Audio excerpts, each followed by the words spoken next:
Hello and welcome to Z commercial. So आज का हमारा टॉपिक जो है दैट्स टाइप्स ऑफ कंट्रैक्ट। अगर हम टाइप्स ऑफ कंट्रैक्ट की बात करें तो हमने कंट्रैक्ट को क्लासिफाई किया है on the base of validity, on the base of formation और on the base of performance. So अगर वैलिडिटी पहला है वैलिडिटी, दूसरा है फॉर्मेशन और तीसरा है परफॉर्मेंस। तो सबसे पहले हम उठाते हैं फॉर्मेशन। अगर on the base of formation हम देखें तो कंट्रैक्ट तीन तरह का है, एक्सप्रेस है, इम्प्लाइड है और क्वासी कंट्रैक्ट है। एक्सप्रेस कंट्रैक्ट है, इम्प्लाइड कंट्रैक्ट है और क्वासी कंट्रैक्ट। एक्सप्रेस कंट्रैक्ट वो कंट्रैक्ट होता है जो हम एक्सप्रेस करें, या तो ऑरली या हम रिटन फॉर्म में लिख सकें।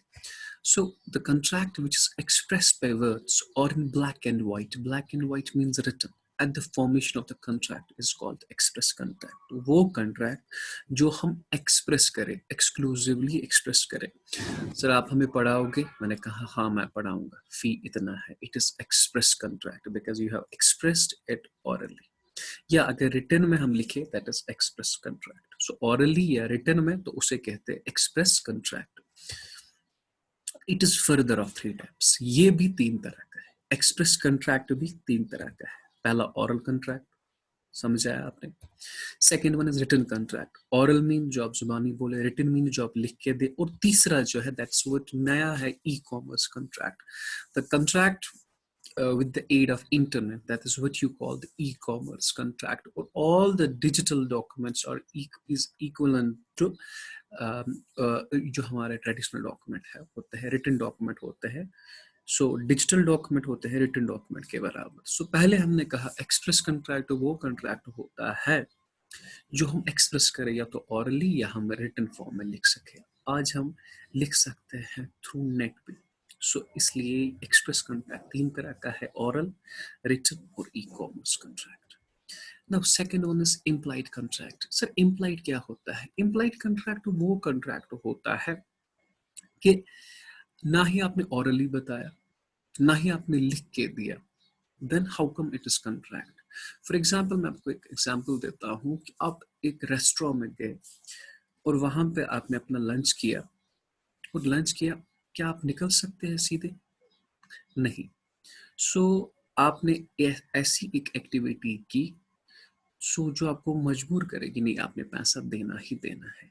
तो that contract is implied contract. The contract which is not expressed in words, spoken or written, but is implied from the circumstances of the conduct, that is daily experience of the parties. For example, आपने मेरे पास पढ़ा, syllabus खत्म हो गया, syllabus खत्म होने के बाद आपने फी देना। So what does that mean कि आप सिलेबस खत्म करोगे फिर ऐसे निकलोगे? ना, सिलेबस कंप्लीट किया, सो बाय द कंडक्ट आपने काम क्या किया उससे आपने ये कंट्रैक्ट होता है, the daily experience of the parties. It's what you called implied contract. मैंने एग्जांपल दी है, after eating food in a restaurant it is implied to pay the bill. आपने बिल देनी ही देनी है, it is an implied contract. और तीसरा होता है क्वासी कंट्रैक्ट। असल में ये कंट्रैक्ट होता नहीं। तो इसमें क्या होता है, मैंने ऑर्डर किया एक मैंने सेल फोन ऑर्डर किया, मैंने ये फ्रॉम अमेजोन से ऑर्डर किया, और इसको डिलीवरी बॉय को मेरे पास से डालना था, और इसने अनइंटेंशनली मेरे नेबरहुड में डाला ये। और जो मेरा नेबर है उसे वो फोन संभाल के रखना है, बिकॉज उस वक्त कानून लॉ उसे कॉन्ट्रैक्ट में लाएगा। क्योंकि कल को मैं जानूंगा कि मैंने फ़ोन ऑर्डर किया था और वो फ़ोन मेरे पास नहीं आया, वो फ़ोन किसके पास आया? मेरे नेबर के पास। मेरे नेबर को मुझे वो फ़ोन वापस करना ही करना है। अगर वो मुझे कहेगा मैं नहीं दूंगा, तो I can go to the court और I can go to police, वो मुझे बताएगा। So what the quasi contract is, a quasi contract is not an actual contract but it resembles to a contract. It's created by law under certain circumstances. The law creates and enforces legal rights and obligation where no real contract exists. For example, Mudassir, a tradesman, leaves goods at Maharaj by mistake. गलती से उसने डाले महाराज के पास, महाराज treats the goods as his own. So महाराज को लगा ये मेरे अपने goods है, नहीं, महाराज is bound to pay for the goods. महाराज को goods के लिए देना ही देना है, और इसका दूसरा नाम क्या है? Constructive contract. तो असल में quasi contract नहीं होता है। So suppose मैं चल रहा था सड़क पे और मैंने वहां पे 20 लाख की ज्वेलरी उठाई, देन अगर कल को पुलिस को पता चलेगा कि ये किसी बंदे की थी और इसने उठाया, तो I am legally bound to pay that. That's what you called quasi contract. Now, on the basis of performance, when you talk of performance, so it is executed contract, it is executory contract. So executed contract क्या होता है? Executed contract वो contract होता है जो complete हुआ होता है. आपने फी दिया, मैंने सिलेबस कवर किया, it's executed contract. Now, when you talk of executed contract, the contract which is done is called executed contract. In simple words, when both the parties have performed their promise or obligation on account of contract, it is said to be executed contract. मैंने syllabus पूरा complete किया और आपने अपना फी दिया, तो आपने फी दिया, मैंने सिलेबस कंप्लीट किया. So it is what you call executed contract. It means the contract which is done. So sir, this was executed. Sir, executory क्या होगा? Executory means which is not done yet. The contract which is not done yet is called executory contract. वो contract जो भी complete नहीं हुआ. It is of two types: executory unilateral or executory bilateral.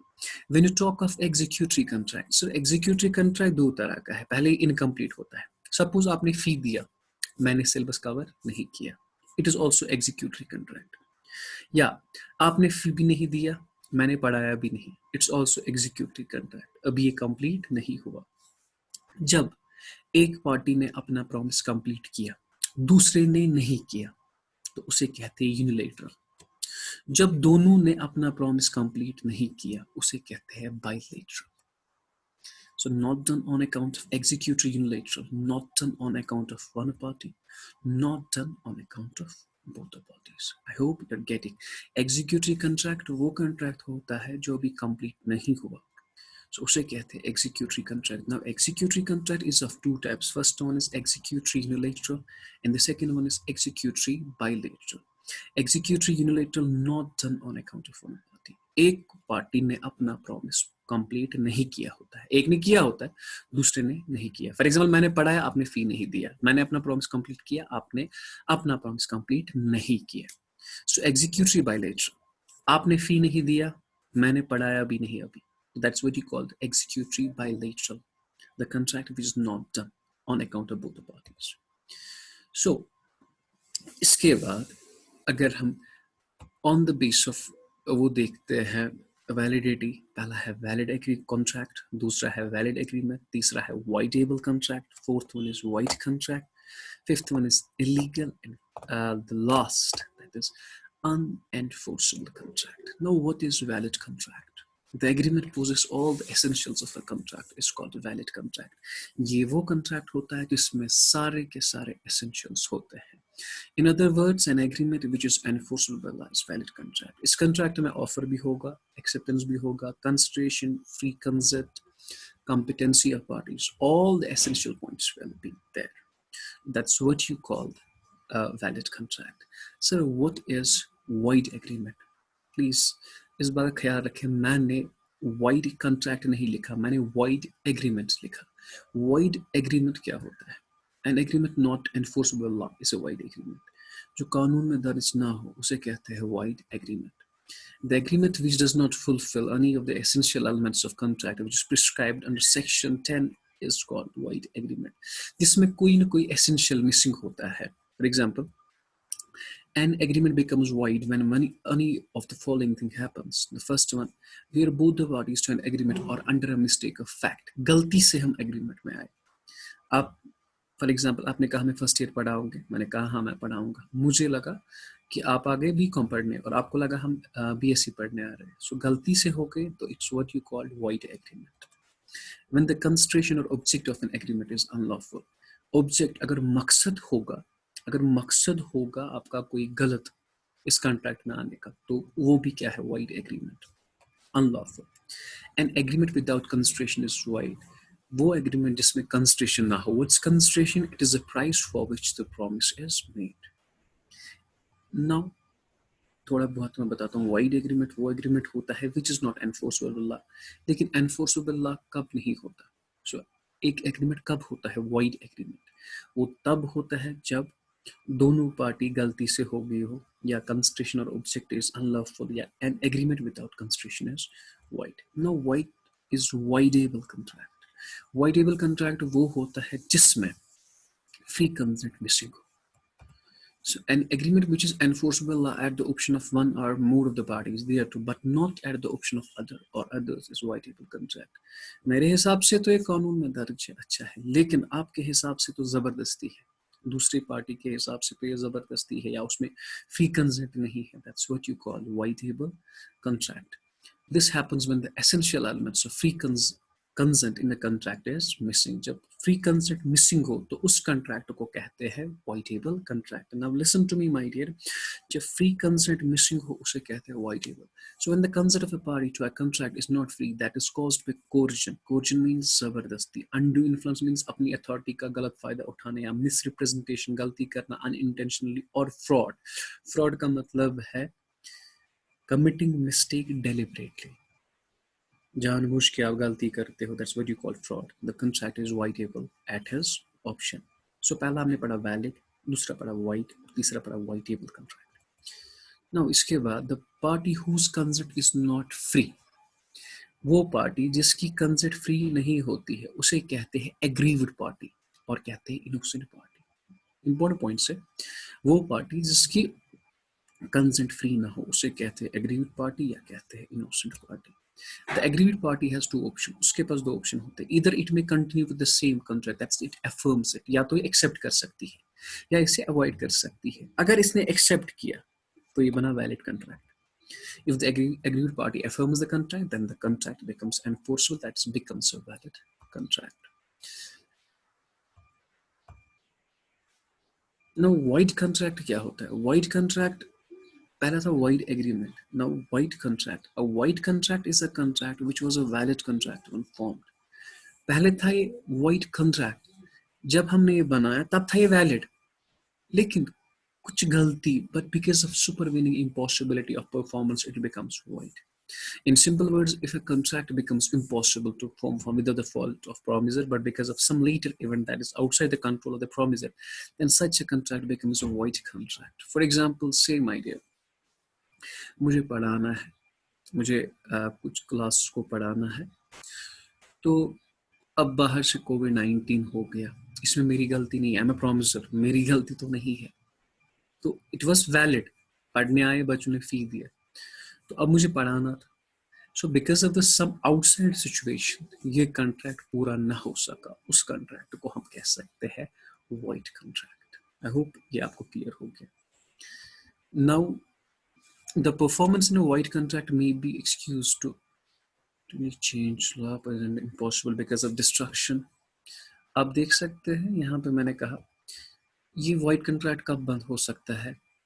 अगर कोई कानून चेंज होगा. देखो लॉ ने कहा कि all tuition centers are closed, so ये मेरी गलती नहीं है, so because of some outside control, so performance is rendered impossible because of the destruction of subject matter. या हमने जो हमारा सब्जेक्ट था, ऑब्जेक्ट था, उसमें हमने कोई चेंज लाई, या performance is rendered impossible because of death of a party, या परफॉर्मेंस नहीं कर सकते क्योंकि कोई बंदा मर गया, या जो पार्टी में हो या तो प्रोमिसर या तो प्रोमिसी, तो उस वक्त भी उसे कहते हैं this type of contract. Now the law illegal, second last है, the contract which are forbidden by law are called illegal contract. ये वो कॉन्ट्रैक्ट होते हैं जो कानून ने कहा है कि नहीं आपने ये नहीं करना, तो उसे कहते हैं illegal agreements. In simple words, the agreement whose object or purpose is unlawful is called an illegal agreement. All illegal agreements are not enforced by law because of their illegal purpose, and therefore all illegal agreements becomes void agreements. इस बात का ख्याल रखें, जब भी illegal होगा तो आप तो इसे enforceability नहीं, कानून में दर्ज नहीं कर सकते, तो it's unlawful. So because of this illegal agreements ये तब बनते हैं void agreement, क्योंकि इसका object गलत होता है. Thus, we can say that all agreements are void, but all void agreements or contracts are not necessarily illegal. जो कि सारे illegal agreement है वो क्या है? Void. लेकिन सारे void agreement illegal नहीं है. For example, constitution missing है, वो illegal तो नहीं है. Unenforceable contract. An unenforceable contract is a contract which is not enforced by law because of some technical defect, that's absence in writing, paired by limitation, etc. Unenforceable. For example, there's an Amir Farouk, whose father's name is Farouk. जब इसने contract किया, इससे गलती से हो गया, फारूक की जगह हो गया, एफ की जगह फारूक की जगह आ गया, फारूक अहमद लिखना था, इसने लिखा था मारूक, एफ की जगह एम हो गया. So because of some technical defect, या absence writing bear by limitation, it becomes unenforceable. कोई गलती हो जाती है. Once that defect is cured, the contract becomes enforceable by law. So I hope आपने ये यहाँ तक समझ आया. अगर आपने कोई भी क्वेश्चन हो, आप मुझे बता सकते हैं. Till then, stay home, stay blessed. Thank you very much.